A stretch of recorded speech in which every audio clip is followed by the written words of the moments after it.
Rewmi 24 TV.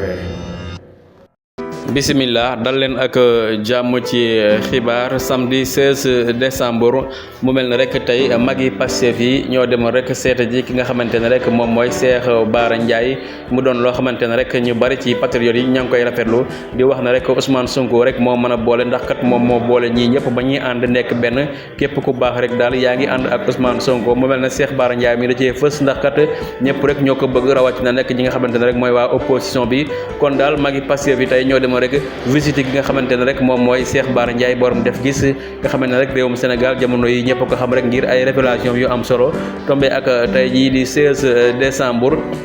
2023 loolu la magi Pastef yi dafa dem rek visite ki nga xamante ne mooy Cheikh Bara Ndiaye mu doon rafet loo xamante ne ñu bari rek ci askan bi ña ngi koy rafetlu di wax ne Cheikh Bara Ndiaye kat mérito na lii ndax liggéeyam bu rafet ci askanu Sénégal kon mi ngoo ko foofee ca kër Cheikh Bara Ndiaye la ñu dem rek daal di koy seet ji